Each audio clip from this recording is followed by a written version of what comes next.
Hello from New York, I'm Chris Hayes. This is the Sunday edition of Up, and if you missed us yesterday at 7 a.m., it is time to find a friend who has a DVR.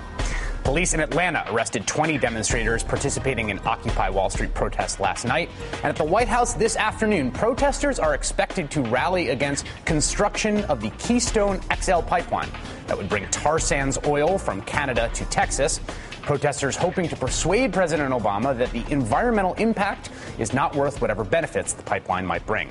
Right now, I'm joined by world-renowned philosopher Peter Singer, professor of bioethics at Princeton University, former Princeton professor and economist Robin Wells, co-author of the best-selling textbook Principles of Economics, author Michelle Goldberg, senior contributing writer to Newsweek and The Daily Beast, and Up veteran Michael Brendan Doherty, formerly of the American Conservative last time he was here, now the politics editor for BusinessInsider.com. And I will just put in a plug for BusinessInsider.com, which has become one of my favorite sites on the internet. You guys are doing fantastic work. Thank you. So some good news or slightly less bad news for the Friday's jobs report. The economy added 80,000 jobs in October. Private sector added just over 100,000 jobs, but the government jobs fell by 24,000. That's been the pattern that's been established in a lot of the jobs reports over the last 8 to 10 months. The official unemployment rate dropped from 9.1%, but only down to 9%, which means the job crisis continues. And yet, in this bizarre world we find ourselves in, Republicans in the Senate managed to defy the laws of congressional physics last week. They actually blocked a vote on an infrastructure bill intended to create jobs. When given the chance to ship hundreds of millions of dollars of job-creating infrastructure projects to their districts, congressmen almost always jump at the chance. But not anymore. On Thursday, all the Republican senators, joined by Democrat Ben Nelson and independent Joe Lieberman, blocked an up or down vote on President Obama's $60 billion infrastructure bill, which is actually supported by most of the Senate. The Republican effort against the bill is part of a broader stop hitting yourself strategy to impede any economic recovery. Ben Bernanke, chairman of the Federal Reserve, a Republican and a George Bush appointee, is becoming quite frustrated by the impact of congressional shenanigans. Kevin Drum of Mother Jones Magazine created this very useful Bernanke Congressometer graph to chart the growth of the chairman's irritation.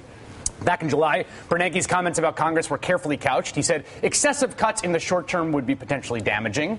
By October, Bernanke was a bit more pointed. He said fostering job creation is a shared responsibility of all economic policymakers.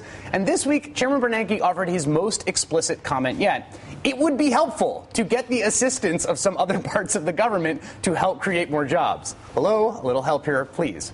By next spring, Kevin Drum figures Bernanke will be like, get off your butts and do something for the love of all that's holy. And it's hard to blame him. Robin Wells, what do you make of the impasse that we're at in terms of job creation? Do you see any way out of the bind that we currently seem to be trapped in?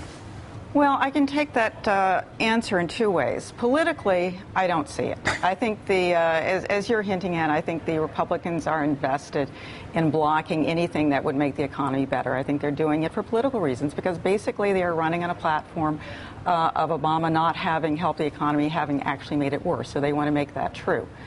Economically, there are a few things that could be done, and I think certainly Obama should make every effort to do that.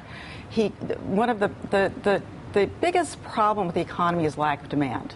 And consumers, what does that mean? Economists say lack of demand. I say that to people sometimes, and it's such a basic macroeconomic concept. But what does lack of demand mean? What's that mean? It means that people are not going out and spending. They're saving their money. They're staying at home. They're not going out for dinner. They are not going out for movies. They're only buying absolutely what they have to. They're making do. They're not able to buy new homes. They're not able to furnish the homes. So that lack of demand feeds into the economy.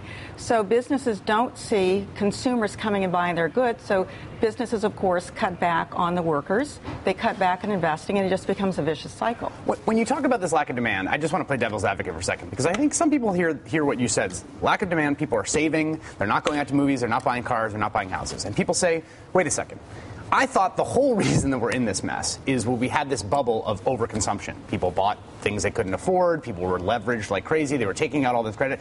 Our savings rate was negative for a very long time. It's now positive for the first time in a while. Isn't this good? Shouldn't we be saving? Isn't this good Protestant virtue that we're returning to now? Well, let me answer that. Please do. It is true that people were overconsuming. They were consuming with assets that weren't really real. Their house values were higher than they really should have been or were fundamentally correct. So they were over-consuming. But now we've gone too far in the other direction. And people are saving because they have a debt, principally mortgage, that they'll never be able to repay. It's sort of like a bondage or shackles around their arms. So what we need to get back is to a level at which we have adequate savings, but not too much savings. And we need the government to make up the slack on the demand. Let's say we live in this world right now where Congress will block the Republican Party. I'm pointing at Michael Brennan Doherty as if he were Mitch McConnell. Let's say we live in this world in which Republicans are going to block infrastructure spending. They're going to block all the kind of stimulative measures that we think would help with job creation. Okay, let's just accept that. Right. What can the president do? And what can the Federal Reserve through Ben Bernanke, a former Princeton colleague, what can they do if we just take as a given Congress is going to give us no help? What I think Obama can do, and I've been saying this for quite a while, is to go directly at the issue, which is a huge buildup of mortgage debt that can never be repaid. It's just a huge drag on the economy. And he can do that principally through Fannie Mae and Freddie Mac, allowing people to do refis, going to a lower mortgage rate, cutting down the principal that will never, ever be repaid because the homes were never worth that to begin with. What Bernanke can do is, I think, pretty much what he's doing already, which is making He's at the end of his rope, as he seemed to. But he's making a commitment, and he's jawboning the market, which is very good, making a commitment to keep interest rates low for as long as he needs to keep to get the economy back to higher employment. Obama needs to keep trying with the stimulus. Of course, it probably will not work, but he needs to keep trying. So, and another thing, too, is I think he can go after China. Now, that may not be a big thing, right, but it would help. I think we're going to see some movement on the China thing. Robin Wells, former Princeton professor and economist, author of a textbook. We're going to come back and talk more about jobs, and I'm going to make Michael Brennan Doherty defend his allies' blockage of the jobs bill right after this break.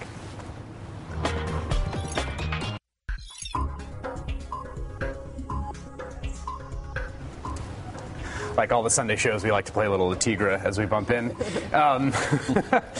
So Robin Wells, you were just explaining the sort of path forward for the economy. Michael, I want to turn to you as our token conservative. Sure. And one of our favorites, I will say. I think there's a case to be made, and people make it that and Robin said it, that the GOP is committed to making the economy worse. It's an intentional strategy. It's essentially a fundamental bad faith pursuit of a political objective at the expense of the economy. And, Mitch McConnell said number one priority was defeating President Obama. Right. And there was this poll out, I think it was in Florida, that showed a majority, it asked voters this, a majority of voters, do you think Republicans are intentionally tanking the economy? And they said yes. Are they intentionally tanking the economy? Well, this is one of those delicious moments of politics where good faith and bad faith can happen on the same exact issue, the same exact stance. Huh. So you said before that normally congressmen are just jumping at the chance to vote for infrastructure projects in their districts because it can employ people, et cetera. Well, this is exactly what Tea Party Republicans have been saying is wrong with Washington, is that you use federal dollars to make yourself more popular in your district and get reelected, and it's kind of a shell game. So at the same time that they can refuse to stimulate the economy and thus perhaps hurt Obama, they can also satisfy a base of voters that has been demanding that you answer to us, right, and that you haven't for generations. But they're satisfying a base of voters. This is what's so strange about the political gravity right now, is that they're satisfying a small base of voters, which is the small base of voters who they're worried about primarying them, or the people that are running the Tea Party, at the expense of employment in the district more broadly. So it feels like there's a fundamental breakdown in the mechanics of accountability. Right. Well, I mean, there's also other things going on here too, right, where there is a strain of conservative thought that says, well, dollars spent in the public sphere are unproductive and these dollars should be spent in the private sphere, reinvested, saved, however they should be used. And, I mean, there was an article in the Washington Post this week by Charles Lane about how our infrastructure really isn't as bad as has been widely rumored, that you can drive all across this country and you don't actually see bridges collapsing or pothole-filled roads like you would see anywhere else. You can drive across the country without seeing a bridge collapse? I mean, that strikes me as a pretty low bar. No, I understand. It's like when we were better than Saddam, you know? Right, but Charles Lane isn't exactly like a right-wing ideologue or something like that. On some things, but continue. No, so, I mean, so that, you know, is a legitimate political debate. That yeah, well, let me show a Republican icon touting the benefits of infrastructure. This is none other than the sainted Gipper, Ronald Reagan. Here's him. Here he is talking about infrastructure. America can't afford throwaway roads or disposable transit systems. The bridges and highways we fail to repair today will have to be rebuilt tomorrow, at many times the cost. So I'm asking the Congress, when it reconvenes next week, to approve a new highway program that will enable us to complete construction of the interstate system and at the same time get on with the job of renovating existing highways. The program will also stimulate 170,000 jobs, not in make-work projects, but in real worthwhile work in the hard-hit construction industries, and an additional 150,000 jobs in related industries. Keep in mind, that was Reagan talking when unemployment was very elevated. And, I mean, word for word, you could map that onto Barack Obama, right? I mean, and this is, I think that's precisely the place where people really do feel like, Michelle, I think you're an adherent to the bad faith theory of this. Well, yeah, I mean, I'm actually curious. Do you really believe, I mean, you keep hearing about these so-called GOP jobs proposals, which usually are just kind of gutting regulations. And this seems to be the GOP line now, right? That regulation is a problem with the economy, even though all the polls of small business owners show that that's not what they cite as the main problem with the economy. Does anybody really believe that? Because it seems like such a transparent fig leaf for their unwillingness to do anything actually stimulative. Well, I mean, small business owners, there were two different polls done on this in the past 2 weeks, and one of them cited, you know, small business owners said in one poll that it was one of their number one concerns, but it was like 18 or 20%, and then another one said it was number two. Right. Now, the fact is, I mean, there are regulations that do cost a lot of money. I mean, Groupon IPO'd this week. The fees to go public are over $5 million. I mean, that's a significant... Right, but the question is that do you believe that the main problem with the economy is or do you think conservatives really believe that the main problem with the economy right now is excessive regulation? I don't...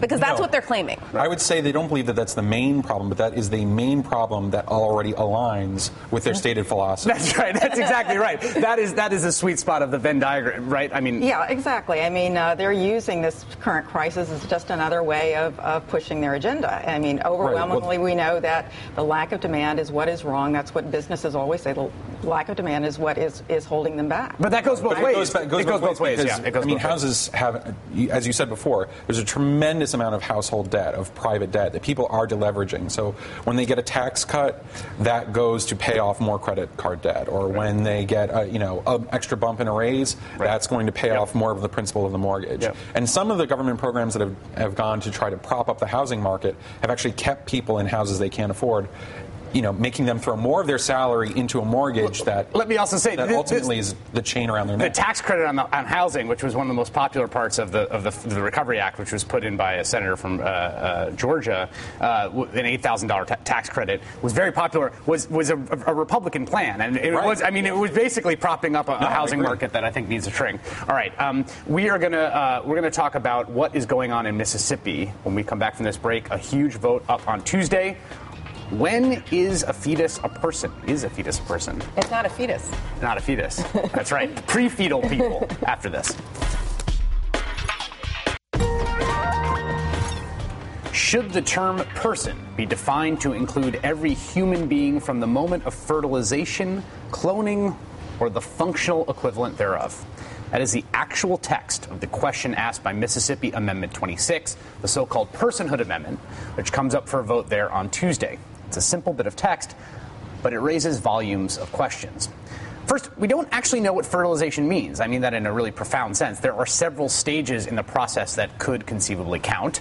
The amendment would also sweep birth control, in vitro fertilization, and even stillbirths and ectopic pregnancies into the legal system. And since the law stands to make doctors criminals and women's bodies a crime scene, one wonders exactly what kind of enforcement regime it will require. Of course, we're not likely to find out soon, since there's also the small fact that the amendment is blatantly unconstitutional. It's a facial challenge to the Supreme Court's well-established rulings on abortion in Roe v. Wade and Planned Parenthood v. Casey. In other words, if it passes on Tuesday, as is expected, it's headed directly to the Supreme Court.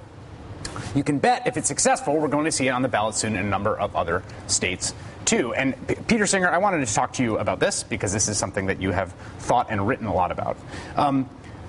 Let's go to the absolute sort of base, get right to the nub of the issue, which is how do you understand personhood? I mean, the radical thing here being proposed is that 4 cells or even one, maybe, or even one, right, yes, constitute a person. Yes. Do you think that's right? And if not, what is your sort of counter proposal for what constitutes personhood? Well, it's not right. It's never been the meaning of a person that it was simply biologically a living member of the species Homo sapien. If you look at the origin of the term, it comes from a Latin persona, meaning a mask worn by actors in a play, and then it became a role. And it was used in early Christian theology, actually, in the doctrine of the Trinity, 3 persons in one, right? So God, the Father, the Holy Ghost, and then Jesus, right? So obviously you don't have to be human to be a person in that sense. And the early Christian theologians thought that a person is a being with a rational substance. So the idea of rationality in some way comes into it. And I would say, therefore, that the best sense of a person is a being with some awareness, some rational awareness of who they are, existing beyond simply the physical organism. That seems to me, though, right, to exclude a 4-month-old baby. Well, possibly. Which seems problematic. No, I don't think it's problematic to say the 4-month-old baby is not actually a person. I think that's simply true. Now, that doesn't determine what the law ought to be. You might say that the law should say, from birth on, everybody counts legally as if they were a person. They have the same rights or the same moral status as a person. That's distinct from the question of which beings are persons. Michael, what do you think of this? Well, I mean, I don't actually think personhood adds anything to the question. And I think this particular amendment, I think, is wrongheaded in one way, and I'm anti-abortion myself in just about all cases. But I don't think it's a matter of, we're talking about personhood and when do we give rights to a living human. Right. I think personhood actually muddies the water precisely because we don't know, and because this law, as you said, there's complications where suddenly a miscarriage becomes almost suspicious under the law. Right. And I don't think that that's any way to base our laws. I think the normal, natural thing is to say that parents have duties to their children, and we enforce that in the law all the time with neglect laws. We make sure that parents are educating their children, feeding them, right, and just parents ought to protect their children even in utero. So I don't know how personhood adds anything to this concept. Michelle, you're Well, on the one hand, I want to kind of categorically say that I think that almost all people who are passionately pro-choice, as I am, there's no doubt that a 4-month-old baby is a person, that a newborn baby is a person. I understand what you're saying from a kind of somewhat recondite philosophical perspective, but from a legal and moral perspective, a baby is a person. At the same time, there's a couple of different things here. I mean, on the one hand, this changes not just the definition of person, but the definition of pregnancy, right? Because pregnancy is not just when sperm meet eggs. Sperm meet eggs is when a zygote implants into the woman's uterine wall. And constantly, in a woman's life, usually without her even knowing it, there are fertilized eggs that don't implant and that, kind of are flushed out with the menstrual cycle. So kind of under the definitions in this law, every woman's uterus is a kind of slaughterhouse. But the other thing I want to say is that I think personhood muddies the water from a different perspective, in that, in a certain way, even if you could prove beyond a doubt that a zygote or an embryo or a fetus was a person, that still would not prove that it's a person that has a right to live in my uterus. Right. You're talking about the rights that parents owe their children, but parents are allowed to put their children up for adoption. They're allowed to renounce their custody. Right. I've never understood why this is always discussed in kind of terms of privacy as opposed to discussed in terms of unreasonable search and seizure. I mean, this is a kind of government appropriation. Yeah, please. Let me jump in, though. I mean, let me have a thought experiment. So, you believe in a sort of unlimited right to abortion up to birth, and then no, after birth... No, I actually don't. Oh, okay. I think that we all know intuitively that there is a difference between a 1-week-old embryo and an 8.5-month fetus. We all know that intuitively. Even the staunchest Catholics and kind of most passionately anti-abortion evangelicals behave that way in their lives, sure. right? They don't have kind of church funerals if they have a miscarriage at 2 months. Right. So we all kind of know this intuitively. I think that the idea of a government forcing somebody to give birth against their will, forcing this kind of excruciating physical condition and kind of medical danger on a person is so grave that we only could allow it in kind of the most, I would say that, an 8-month-old fetus, there is enough of an interest, there's enough of a kind of moral interest in that we allow the government to intrude on a person's autonomy. But to me, that's a very extreme thing. And I think that forced pregnancy is a very, very grave thing that you can only kind of sanction in the most kind of morally extreme circumstances. But you talk about forced pregnancy, right? And you talk about pregnancy is this great danger. It's also the way that the human race is still propagated. And still. Right. For now. But, we accept forced motherhood after a child is born. No, we don't. You can give your... No, you don't. Can. No, we don't. You can give your baby up for adoption. But if you retain your child, the state does expect you to feed, clothe, educate it, to not neglect it. They will punish you if it doesn't. So what you're talking about is... You can give up your child for adoption. It can go into foster care. The state does Right, but you can't just do whatever you want if you intend to retain the child. Right, too. but they don't intend to retain the child. Right, sometimes. But I'm saying we already accept that the state monitors fathers and mothers up until the child is 18. So, when we're talking about birth, we're talking about, yes, a dramatic medical event. But, we already have this concept where the relationships and families are in law. Right, but we don't, for example, there is no law, for example, that would force a mother to give up a kidney for her child. Or that would force, again, any kind of, drastic medical intervention to save the life of another person. I want to ask for a second about where the movement is on all this, to sort of take a step out from the sort of bedrock issue, because I think that there's a lot of controversy in the pro-life movement that I'd like Michael you to register on. The Catholic Church, the Catholic bishops are against this personhood amendment. Yeah. A lot of the sort of mainstays of the movement are against it, and in fact it's been tried other places and viewed as too extreme. What do you think it is about this? What do you think it is about this moment that is producing the groundswell to sort of bring this forward? Well, there's always been almost what you would call a radical part of the anti-abortion movement, which says abortion is a grave injustice. It has to be stopped now. It's morally equivalent to other great evils in our society, and you should applaud a John Brown who goes to great lengths, even to violence, to end slavery. And so we need to do something that sticks a heart right into the Supreme Court's Roe v. Wade ruling, which this would attempt to do.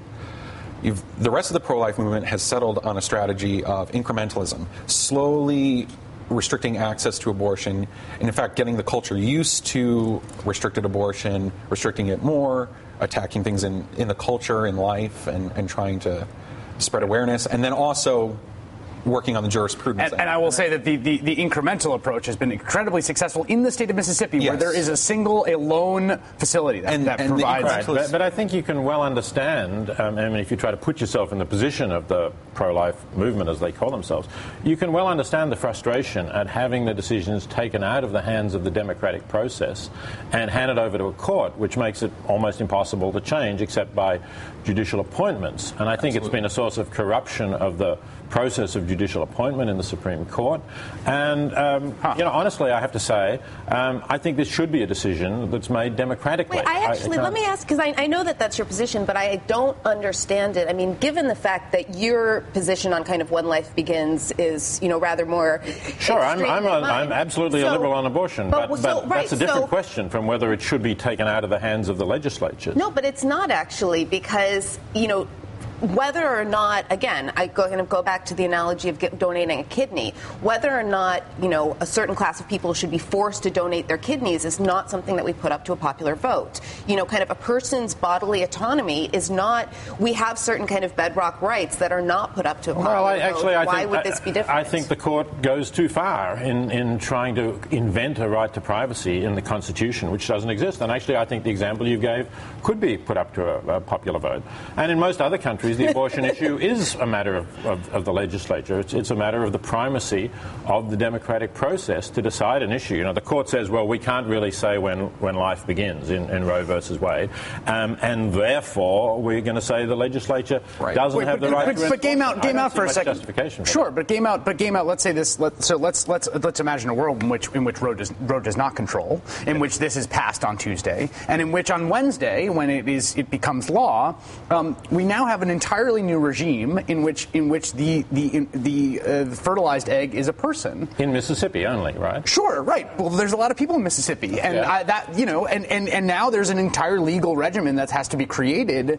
I mean, that to me is what's so striking about this, is that if you take it one day after, right? Sure, it's symbolic, and everyone can kind of rally behind this because everyone knows it is going to be a facial challenge to the Supreme Court. Everybody knows. But if you imagine the next day, what exactly does the legal regime look like that enforces the principle? But there's something in terms of the next day. I mean, we all assume that this is unconstitutional with regards to abortion, but I think it's worth pointing out, and lawyers I talked to have pointed out, there is no constitutional right to IVF.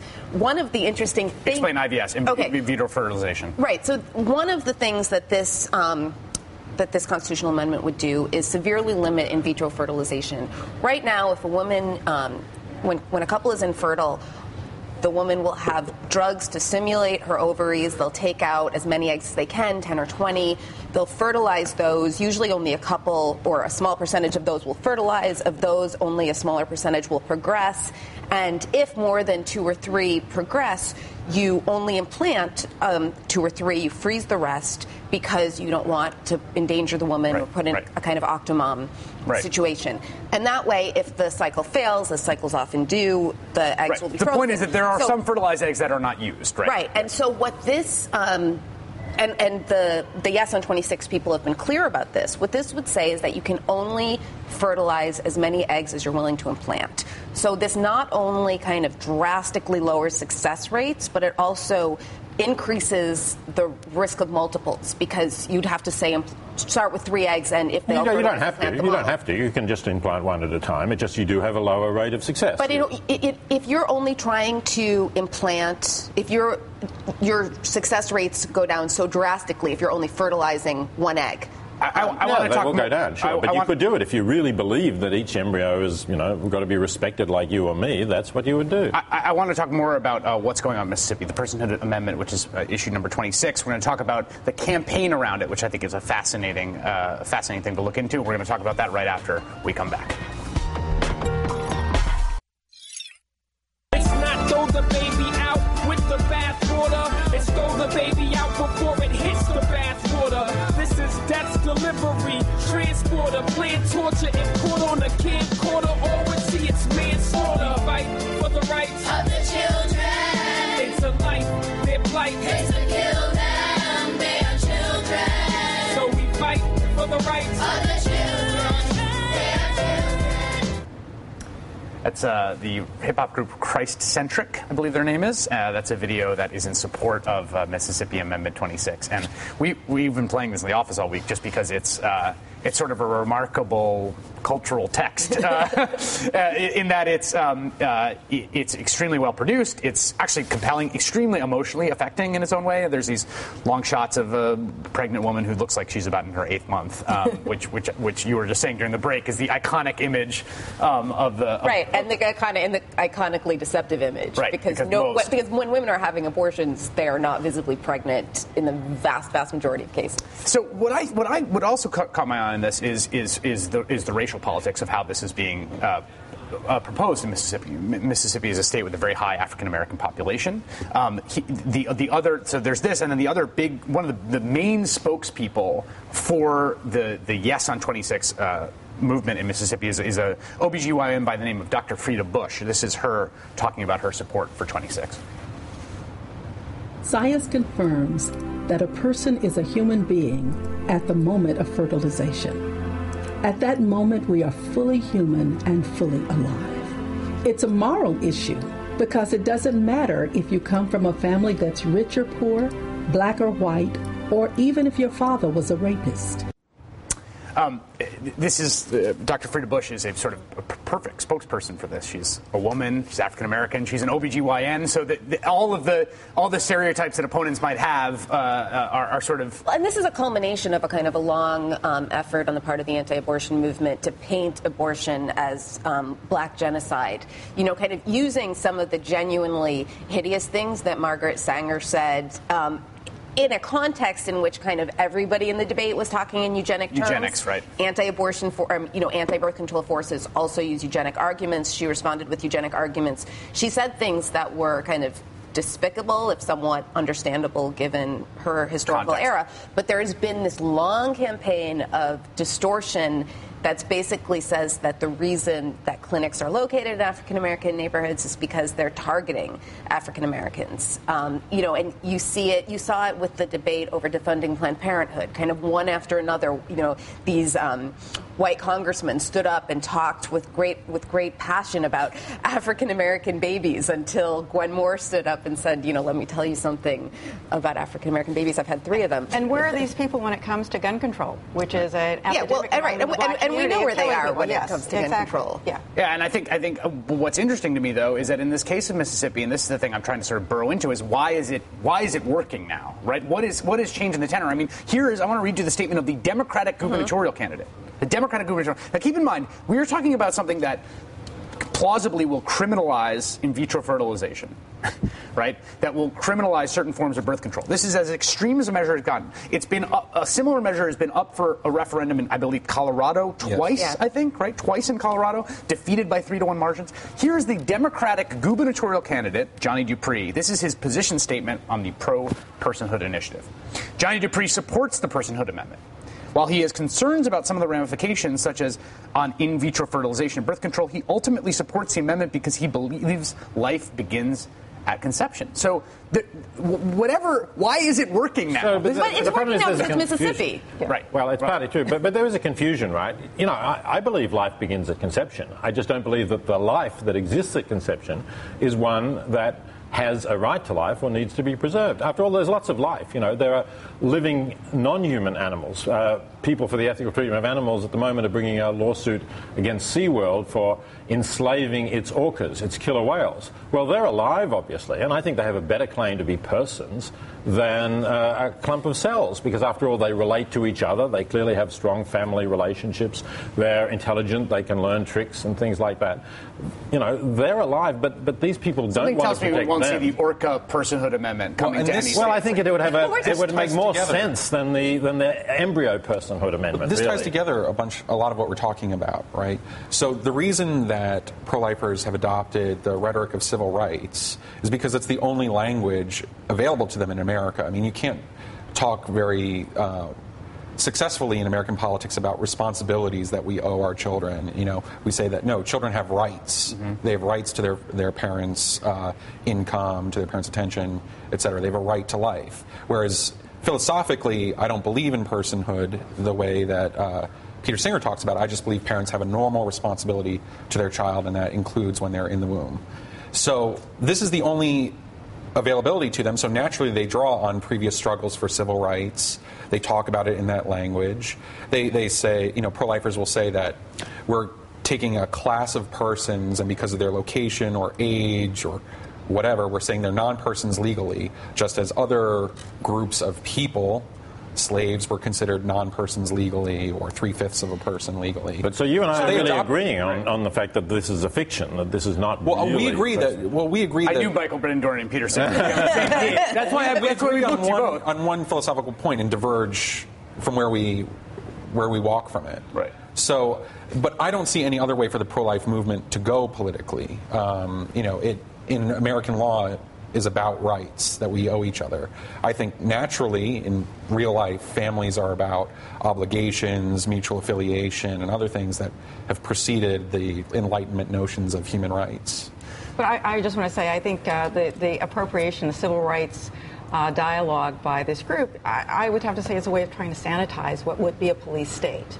When I agree with Michelle that what we would have afterwards is a police state where women's doctors would be reporting what would be going on in their own bodies. Right. Yeah, and again, I will say, where are these people if we want to talk about the civil rights of being in a safe community where they're not? Conservatives.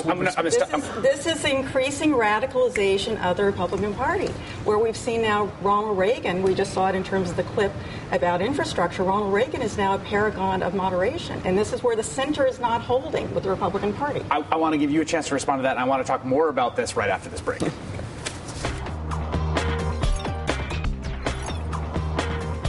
Talking about the vote on Tuesday that's going to take place in Mississippi and whether to amend Mississippi's constitution to define personhood to apply to any fertilized egg.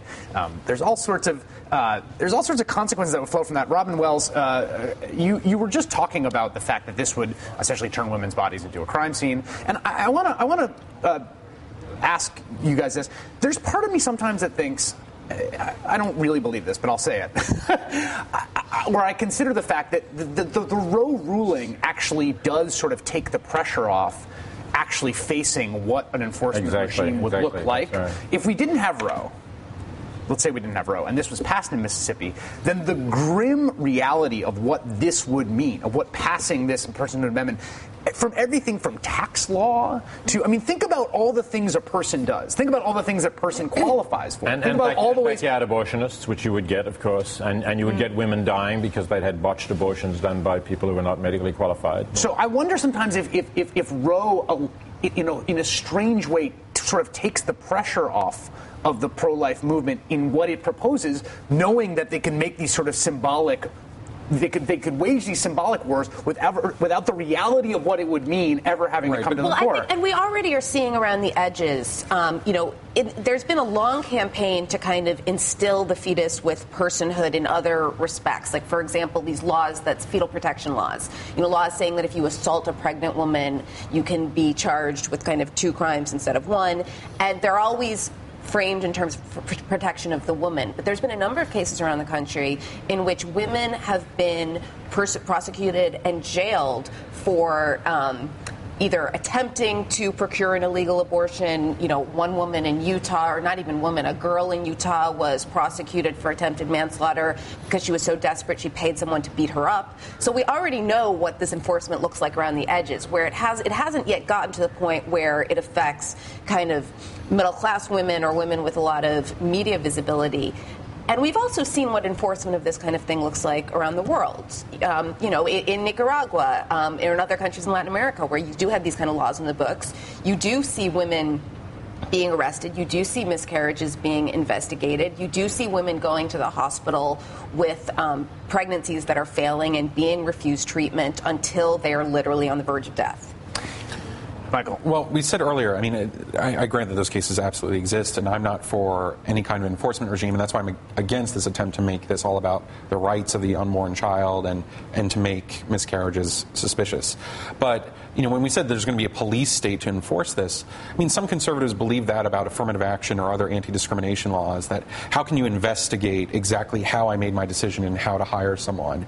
Aren't you going to ruin businesses this way? And it hasn't exactly played out that way, but it has helped to establish norms in our culture that discrimination based on race and employment is wrong. And it's not always followed perfectly. Michael Brennan Doherty deftly weaving back in the civil rights claim. No, but I'm saying that that's what this is built on as a model, and we didn't get a police state for affirmative action or other pro-equality movements for blacks. We have because the standard was very high to actually to prove discrimination, whereas this is very specific. This is very they don't have specific enforcement measures. I want to take a very, very quick break. I'm sorry to go to break. We're going to come back and we will button this up after that.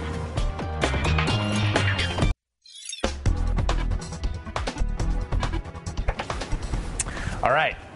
Some of the big names on today's talk shows include Republican presidential candidate Ron Paul and Jon Huntsman, House Speaker John Boehner, former Secretary of State Condoleezza Rice, and Mississippi Governor Haley Barbour. Mississippi, of course, the state that is having the vote on Tuesday. We got you guys a list of all the other people on the Sunday shows.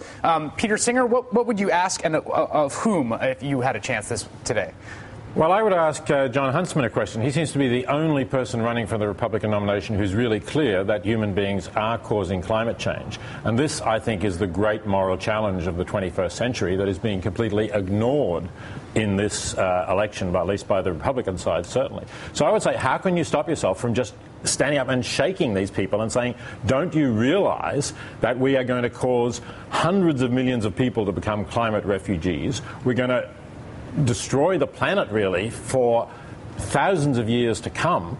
And as a conservative, don't you want to keep the good things there? Great question. Robin Wells. Okay, I would ask John Boehner how he can good faith can advocate further austerity measures in the United States when we've seen across the world in places like the UK, in Ireland, and in Greece that when economies are already in a downturn, that further austerity only decreases the economy further.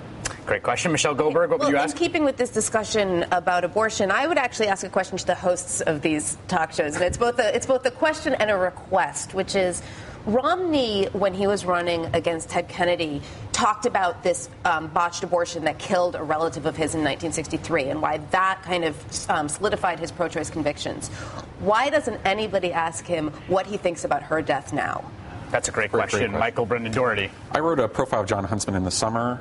Great profile. And I liked him very much, and he impressed me very much as a conservative. So if I were on Meet the Press today, I would ask him a series of softball questions like, you cut $400 million in taxes in Utah. Why are you so awesome? Next, we're going to go live to Ohio and the front lines over the battle over union rights with Senator Sherrod Brown. And Aaron Brockovich joins us in studio. All that is coming up.